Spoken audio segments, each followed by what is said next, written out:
Hello दोस्तों। तो स्वागत है आप सबका मेरे YouTube चैनल पे। देखिए दोस्तों, हुआ क्या था कि मैं 3-4 दिन से वीडियो नहीं डाल पाया था। प्रॉब्लम यही थी कि मैं थोड़ा बीमार हो गया था। ठीक है, तो अब हम वापस से अपनी स्टडी को स्टार्ट करते हैं। पिछले चैप्टर में पिछली क्लासों में हमने ये देखा था कि हमने पोटेंशियल डिफरेंस पढ़ लिया, करंट पढ़ लिया, इलेक्ट्रॉन्स पढ़ लिए। अब बारी है हमारे ओम्स लॉ की। ठीक है, तो अब हम आएंगे ओम्स लॉ पे। यहाँ तक की बातें अगर आपने नहीं पढ़ी है तो आप एक बार प्लीज मेरी पुरानी वीडियो देखिए, तब आपको समझ आएगा कि जो अब मैं बताऊंगा वो उन चीजों से कैसे रिलेटेड है। ठीक है, चलिए शुरू करते हैं। तो देखिए, करंट डिपेंड्स ऑन। अब करंट किस पे डिपेंडेंट है?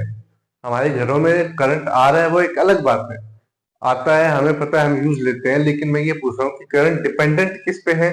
तो देखिए, अभी मेरे पास एक डेड सेल है, जो सेल आते हैं ना बैटरी वाले, वो है। अगर वो डेड हो जाता है, मतलब जब उसमें से हम चार्ज नहीं काम में नहीं ले पाते, जैसे आपने देखा होगा कि हम रिमोट में वो सेल डालते हैं, उसके बाद क्या होता है, जब वो डेड होने वाला होता है तो हम देखो ऐसे उसे रिमोट को पीटते हैं और फिर वापस चलाते हैं। तो वो जब डेड हो जाएगा तब उसमें क्या कोई वोल्टेज रहेगी? जब उसमें कोई वोल्टेज ही नहीं है तो क्या हम हमारे टीवी के जो चैनल है उन्हें चेंज कर पाएंगे? नहीं कर पाएंगे। क्या ये बात आपको समझ आ गई? ठीक है, तो अब देखिए, वोल्टेज जीरो, तो क्या कोई करंट आएगा? बताइए। मुझे तो नहीं लगता कोई करंट आएगा। मतलब जैसे कि इसे ऐसे समझ लीजिए, कोई डेड बॉडी है, कोई आदमी मर चुका है, तो क्या वो मूवमेंट कर सकता है? नहीं कर सकता। ये बात आपको समझ आई? तो जैसे डेड सेल है तो इसके अंदर वोल्टेज जीरो होने के कारण क्या होगा? करंट भी क्या होगा? जीरो। ये बात समझ आई? अब मेरे पास एक दो सेल है, ये 2 वोल्ट का है, ये भी 2 वोल्ट का, दोनों मिला के कितने? 4 वोल्ट के हो गए। ठीक है, तो 4 वोल्ट होने के कारण यहाँ कुछ ना कुछ तो आई आएगा।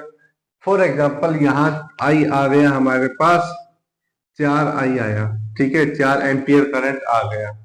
ये आई का मतलब एम्पियर करंट की वो होती है, ये मैंने पिछले क्लास में आपको बताया था। ठीक है, अब मेरे पास यहाँ है 2 वोल्ट, 2 वोल्ट और 2 वोल्ट की 3 बैटरियां, जिसका टोटल होता है 6 वोल्ट। ठीक है, अब जब यहाँ 4 वोल्ट थी, यहाँ 4 एम्पियर करंट आया, तो यहाँ जब 6 वोल्ट है तो यहाँ कितना आया? मान लो 6 एम्पियर करंट आया। ठीक है, तो अब मुझे एक बात बताइए, अगर मैं आपसे पूछना चाहूं कि ये जो करंट है वो किस पे डिपेंडेंट है, तो देखिए, जितनी ज्यादा वोल्टेज उतना ही ज्यादा करंट। क्या ये बात आप समझ पा रहे हो? इन दोनों डायग्राम को देखिए, यहाँ 4 वोल्ट था, वोल्टेज कितनी?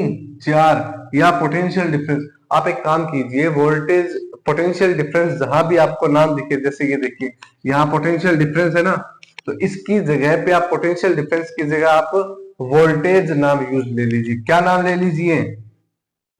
मैं यहाँ नीचे साइड में बना देता हूं, वोल्टेज।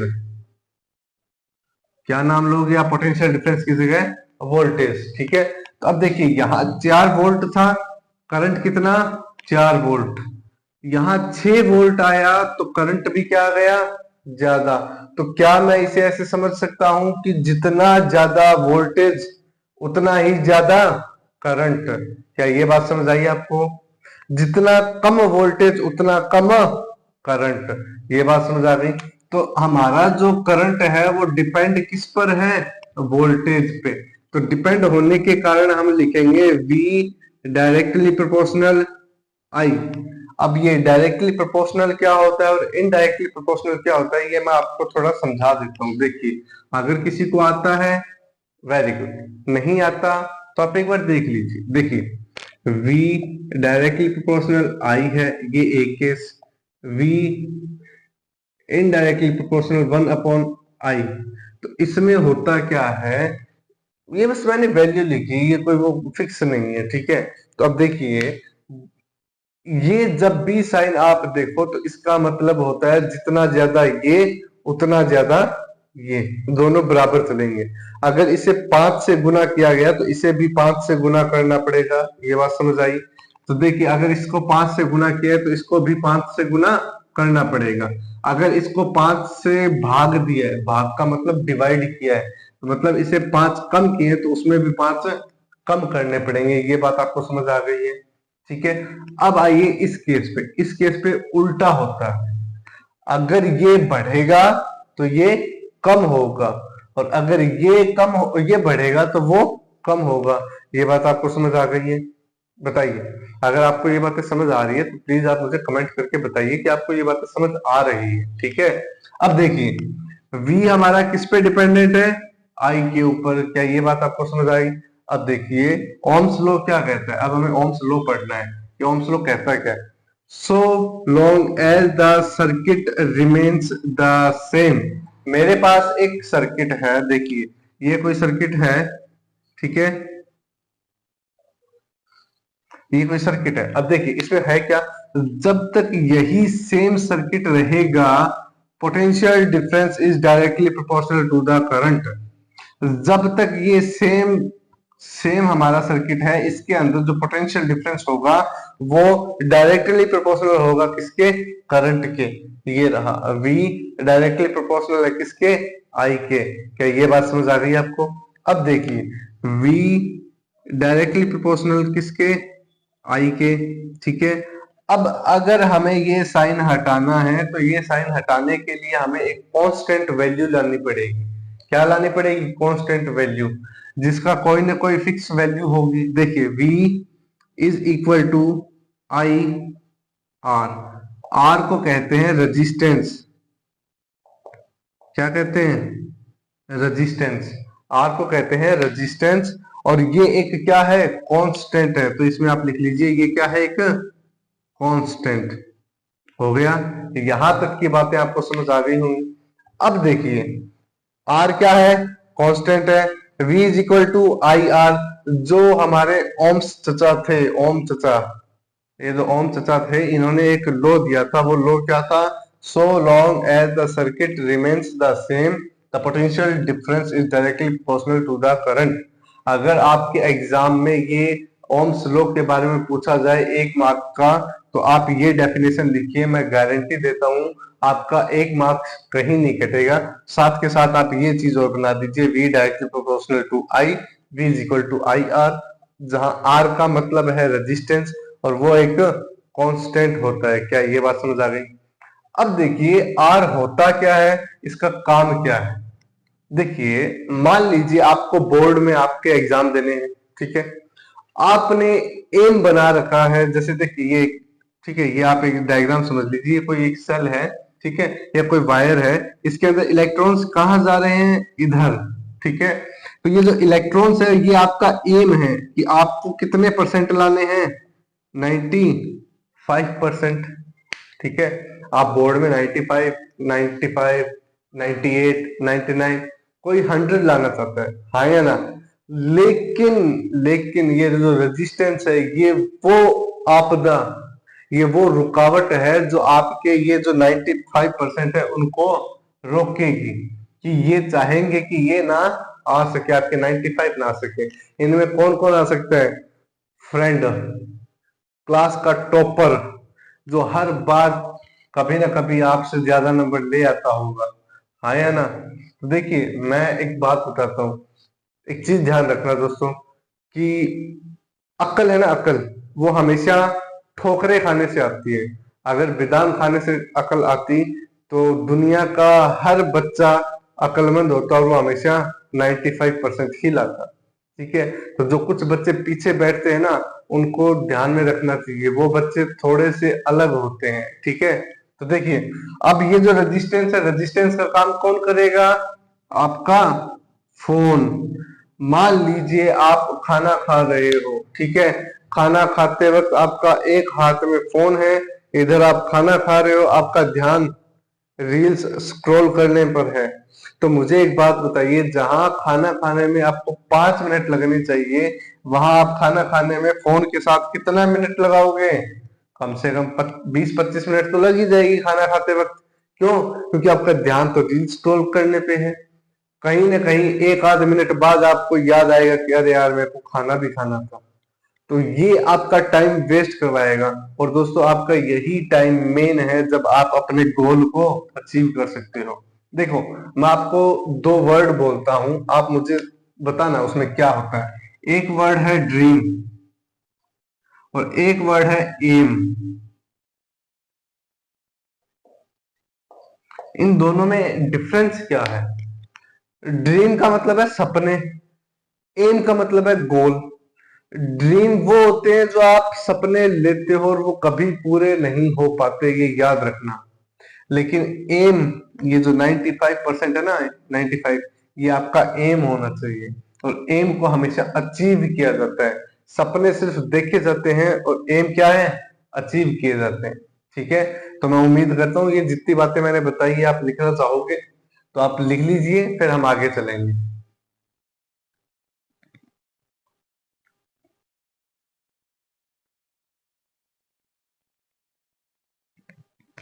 देखिए, आप एक सेकंड यहाँ ये लिख लीजिए। एम, ड्रीम, वो सब छोड़िए, कि जो हमारा पोटेंशियल डिफरेंस है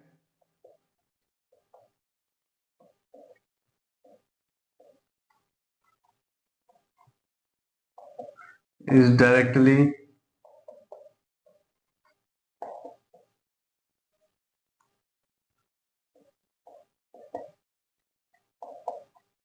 to the current. Potential difference is directly proportional to the current, या potential difference current depends on voltage. Current depend on voltage या पोटेंशियल डिफरेंस। लिख लीजिए आप लोग।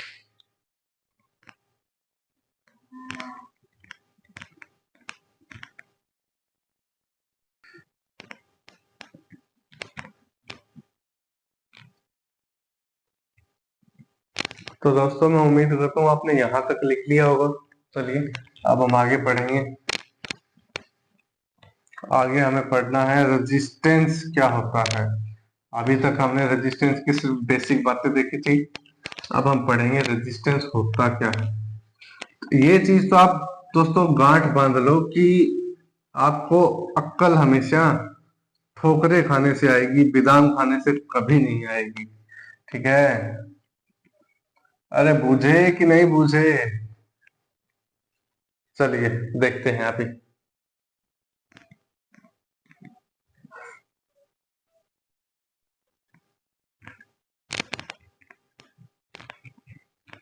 तो दोस्तों अब बारी है हमारे अगले टॉपिक की।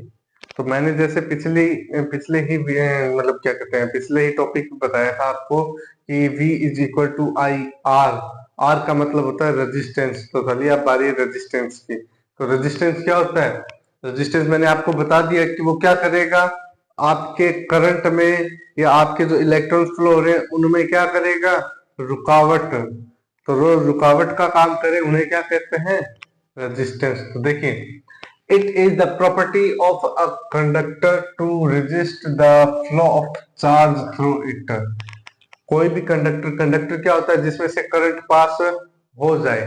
और रेजिस्ट द फ्लो, रेजिस्ट का मतलब होता है अपोज करना। इसको आप लिखिए oppose. Oppose the flow of charge, charge का जो फ्लो होता है उसको रोकना। या इसको हिंदी में आप लिखोगे तो लिखोगे रुकावट। क्या लिखोगे? रुकावट। तो जो चार्ज कंडक्टर के अंदर चार्ज को रोकने का काम करेगा उसको क्या कहते हैं? रेजिस्टेंस। क्या ये बात आपको समझ आ गई? तो रेजिस्टेंस क्यों होता है? जो कंडक्टर में चार्ज चार्ज चलने को रुकावट पैदा करे उसे क्या कहते हैं? रेजिस्टेंस। अब देखिए, एसआई यूनिट होती है इसकी ओम, OHM, ओम। और आपको ये साइन हमेशा लगाना पड़ेगा। चाहे तो आप जैसे एग्जांपल के लिए, अगर आपको दिया गया है कि कोई भी ऑब्जेक्ट है जिसका रेजिस्टेंस 40 ओम है, हमेशा रेजिस्टेंस की वैल्यू आएगी, मान लीजिए 40 है कोई रेजिस्टेंस, तो उसके आगे या तो आप यू उल्टा यू बनाइए या इसकी जगह OHM ये लिखिए। ठीक है, तो ये बात आपको याद रखनी है। अब इसको मेजर करने के लिए एक डिवाइस का यूज किया जाएगा जिसका नाम है ओम मीटर। क्या नाम है इसका? ओम मीटर। और इसको सिंबल कैसा है? इसका सिंबल ये हार्ट बीट, धक धक धक धक धक। तो ये सिंबल किस चीज का होगा? रेजिस्टेंस का। ठीक है, यहां तक की बातें आपको समझ आ गई होंगी। अब हमें ये देखना है कि भाई ये रेजिस्टेंस बाधा उत्पन्न करता तो करता है, तो करता कैसे है, क्या कारण है, क्या रीजन है, तो वो देखते हैं। देखिए एक फॉर्मूला है, फॉर्मूला हम बाद में देखते हैं, पहले आप मेरे एक सवाल का जवाब बताइए कि जैसे आप लोगों ने देखा होगा खंबे लगे देखे, एक खंबा यहाँ पे एक खंबा यहाँ पे, ऐसा ही होता है। ये तो नहीं है कि एक खंबा यहाँ पे एक खंबा क्या कहते हैं 1 किलोमीटर बाद में आए, ऐसा तो कभी नहीं देखा। आप क्या देखते हो, एक खंबा 100 मीटर पे, दूसरा खंबा फिर 100 मीटर पे, फिर तीसरा खंबा फिर 100 मीटर पे, हाँ या ना? देखिए एक खंबा ये रहा, फिर ये दूरी हो गई आपकी कोई 100 मीटर की, फिर एक और खंबा आएगा, उसके बाद फिर 100 मीटर के बाद एक और खंबा आएगा। ऐसा ही होता है। यूं तो कभी नहीं देखा ना कि एक खंबा यहाँ है एक खंबा यहाँ आएगा, जो कितने किलोमीटर के बाद आएगा, या तो 1 या 2 या 3 किलोमीटर के बाद। ठीक है, तो क्या ये बात आपको समझ आई कि जो भी ये खंबे लगाए जाते हैं तो ये क्यों पास पास लगाए जाते हैं? ताकि लेंथ उसकी क्या हो जाए, कम। जितनी कम लेंथ होगी उतना ही ज्यादा रेजिस्टेंस लगेगा, ये बात याद रखना। सॉरी सॉरी सॉरी, जितनी ज्यादा लेंथ होगी उतना ही ज्यादा रेजिस्टेंस हो जाएगा। समझ आया? देखिए R डायरेक्टली प्रोपोर्शनल है किसके? L के। ठीक है, तो अब देखिए जितनी ज्यादा R होगा उतना ही ज्यादा लंबाई। अब ये लंबाई ज्यादा है तो इनके बीच में जो रेजिस्टेंस लगेगा वो ज्यादा लगेगा। अब एक बात बताइए, मान लीजिए आप, जैसे मैं अपनी बताता हूं कि मैं देखिए यहाँ मैं यहाँ हूँ देश बीकानेर। कहाँ पे हूं मैं? बीकानेर। हाँ हो सकता है मैंने कुछ गलत स्पेलिंग वगैरह गलत लिख लिया है, नाम गलत लिख लिया, मेरे थोड़ा हिंदी कमजोर है। ठीक है, जैसे बीकानेर, बीकानेर में इधर आएगा शायद, बीकानेर। ठीक है, बीकानेर। अब मान लीजिए मेरे को कहीं जैसे जोधपुर में कोई, मेरे को क्या कहते हैं वो, लाइट पहुंचानी है, ये यहाँ जोधपुर है। ठीक है, कौन है यहाँ? जोधपुर। तो मुझे एक बात बताइए, क्या मैं एक तार, एक लंबा तार लेके यहां से यहां तक डायरेक्ट बिजली पहुंचा सकता हूं? क्या ऐसा करने पे, मान लीजिए जैसे मैंने ये यहां से यहां पहुंचा तो दिया, क्या यहां से जो मैं यहां पहुंचाऊंगा उसमें पूरी दूर तक बिजली चली जाएगी? नहीं जाएगी। क्यों? क्योंकि लंबाई ज्यादा हो गई। अब लंबाई ज्यादा होने के कारण क्या होगा, इसमें क्या लगेगा? रेजिस्टेंस। ये रेजिस्टेंस यहाँ कम यहाँ कम यहाँ ज्यादा ज्यादा ज्यादा ज्यादा ज्यादा करते करते यहाँ तक जब आएगा तो बीच में ही कहीं ये क्या होगी, बिजली सारी यहाँ खत्म। तो जब यहाँ बिजली सारी खत्म हो गई तो आगे कौन पहुंचा? कोई नहीं। इसीलिए देखिए 100 मीटर के ऊपर क्या लगाए जाते हैं, अलग अलग खंबे लगाए जाते हैं ताकि लेंथ कम रख सके। और लेंथ कम होगी, लंबाई कम होगी तो रेजिस्टेंस भी कम लगेगा। क्या ये बात आपको समझ आ गई? तो देखिए इसीलिए मैंने लिखा था कि R डायरेक्टली प्रोपोर्शनल किसके? L के। तो अगर L बढ़ेगा तो रेजिस्टेंस भी बढ़ेगा, जैसे ये। और अगर अगर क्या कहते हैं L कम होगा, लंबाई कम रखोगे तो रेजिस्टेंस भी कम लगेगा। तो ये बात आपको समझ आई या नहीं आई? अब देखिए दोस्तों, है क्या कि मेरे को पता नहीं लगता ना, तो मैं लाइव चलाता हूँ। अब लाइव में इसलिए नहीं चला पाता क्योंकि कभी कभी क्या होता है कि जैसे मेरा अभी फोन है तो मुझे उतना एक्सपीरियंस है नहीं। हाँ, लेकिन जो चीजें हैं वो मैं आपको हल्के हल्के धीरे धीरे आपको समझा रहा हूँ। तो लाइव में आ नहीं सकता, वीडियो में बना रहा हूँ। अब वीडियो में आप ही मुझे कमेंट करके बताओगे कि मैं कहाँ गलती कर रहा हूँ, कहाँ आपको समझ नहीं आ रहा है। तो आप लोगों का सपोर्ट चाहिए मेरे को। समझ आ रहा है आपको ये बातें? तो आप प्लीज सपोर्ट करिए मुझे। ठीक है, देखिए अब क्या है, अगर L कम होगा, लंबाई कम होगी तो रेजिस्टेंस भी कम होगा। क्या आपको ये एक फैक्टर समझ आया? अब इसके दूसरे फैक्टर पे चलते हैं। देखिए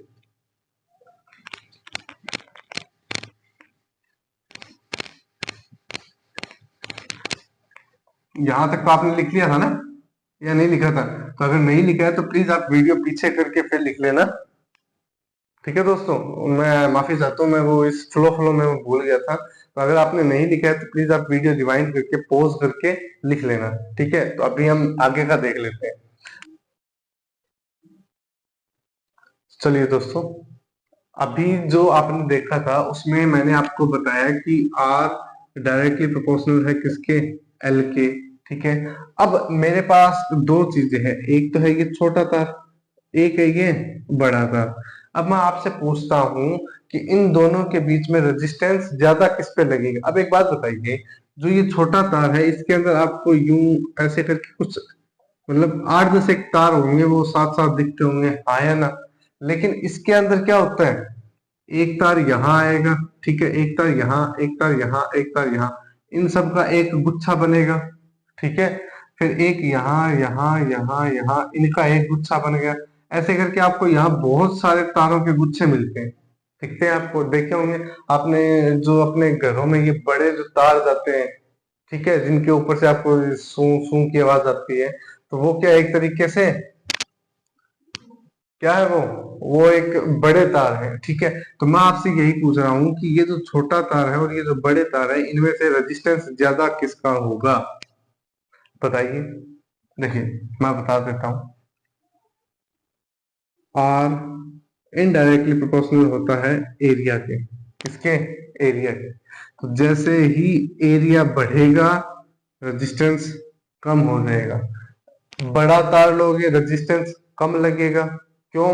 क्योंकि रेजिस्टेंस छोटे तार पे ज्यादा लगता है और बड़े तार पे कम लगता है। और अगर रेजिस्टेंस को बढ़ा दिया तो एरिया कम हो जाएगा, मतलब छोटे तार अगर लोगे तो रेजिस्टेंस ज्यादा लगेगा। आपको यहां तक की बातें समझ आ गई है? ठीक है, अब मेरे पास फॉर्मूला, ये यूनिट वन, मतलब ये इक्वेशन फर्स्ट हुई, ये इक्वेशन सेकंड, क्या बना हमारे पास, R directly proportional L upon area. अब इस साइन को हटाने के लिए मुझे क्या करना है, R is equal to rho L upon A. ये रो क्या होता है, तो देखिए अब ये रो क्या है, रो का मतलब है, इसे लिखते हैं आर एच ओ रो, या इसको कहते हैं रजिस्टिविटी। क्या कहते हैं, रजिस्टिविटी। इसका मैं आपको आगे बताऊंगा कि रजिस्टिविटी क्या होती है, लेकिन उससे पहले आप इसको देख लीजिए। अब इसकी यूनिट क्या होती है, जो ओम होता है, ओम का जस्ट अपोजिट, ओम ओम के रेजिस्टेंस की क्या होती है, रेजिस्टेंस होती है ओ एच एम, ओम। तो इसका उल्टा एम एच ओ, महो होती है रजिस्टिविटी की यूनिट। अब दूसरी बात, अगर मैं इसको साइड में लेता हूं, रो इज इक्वल टू, तो क्या आएगा, रो इज इक्वल टू आएगा R A upon L. R resistance, A का एरिया, एल का लेंथ, तो क्या हुआ, rho is equal to ohm metre square upon metre, इस मीटर से ये मीटर, तो हमारे पास रो की जो यूनिट आई सेकंड यूनिट, वो क्या आएगी, रो की सेकंड यूनिट आएगी ओम मीटर। क्या आएगी, ओम मीटर। तो मैं उम्मीद करता हूँ आपको यहाँ तक की सारी बातें समझ आई होंगी। अगर नहीं आई है तो आप एक बार वीडियो को दोबारा देखिए, आपको ये बातें समझ आएगी। आपको यहाँ तक ये समझना जरूरी है कि रजिस्टिविटी की जो यूनिट होती है वो दो यूनिट होती है। ऐसा यूनिट एक है महो, एक है ओम मीटर। तो आप लोग ये देखिए, फिर हम आगे चलते हैं और आज का हमारा जो आखिरी टॉपिक है वो रहेगा difference between resistance and resistivity. ठीक है,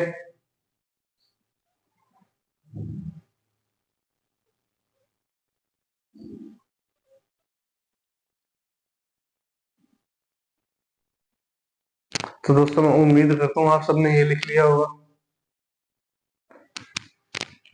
ठीक है, चलिए अब हम आगे चलते हैं और आज का हमारा आखिरी टॉपिक, जिसका नाम है difference between resistance and resistivity. तो चलिए शुरू करते हैं। हाँ जी, तो देखिए दोस्तों, आज का हमारा आखिरी टॉपिक है जिस पे हमें चर्चा करनी है, वो है difference between resistance and resistivity.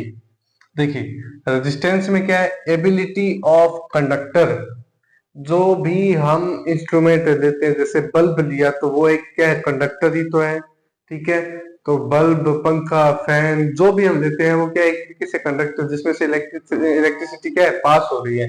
तो ability of conductor to oppose current, तो जो भी अब पंखा है तो वो क्या कर रहा है, वो जो अपोज कर रहा है उसका, कि वो उसको आगे जाने नहीं दे रहा करंट को, ठीक है। तो ability of conductor to oppose current, उसके साथ it depends on length and cross section area. तो ये बात मैंने आपको जस्ट अभी बताई है कि एरिया और क्रॉस सेक्शन लेंथ में कैसे डिपेंड करता है। अब देखिए रजिस्टिविटी, रजिस्टिविटी क्या होती है, ability of material of conductor, जो कंडक्टर है उसकी जो मटेरियल होता है, जैसे पंखा है तो पंखे के अंदर जो मटेरियल है उसके उसको जो अपोज करता है करंट, उसे क्या कहते हैं, resistivity. It does not depend on length and cross section, तो ये किस पे डिपेंड नहीं करता, लेंथ एंड क्रॉस सेक्शन। तो आप दोनों को, इन दोनों के बीच जो अंतर है वो समझ आ रहे हैं? अगर समझ आए हैं तो अच्छी बात है। ये हमारा आखिरी टॉपिक था आज का। कल हम पढ़ेंगे रेजिस्टेंस का सीरीज और पैरेलल कॉम्बिनेशन, ठीक है। तो आज के लिए मुझे धन्यवाद दीजिए। सॉरी सॉरी, मैं बार बार यही बोल जाता हूँ कि मैं आप सबका धन्यवाद करता हूँ कि आप लोग मेरे वीडियो में यहाँ तक बने हो। बहुत बहुत धन्यवाद, ठीक है। अब मिलते हैं हम कल।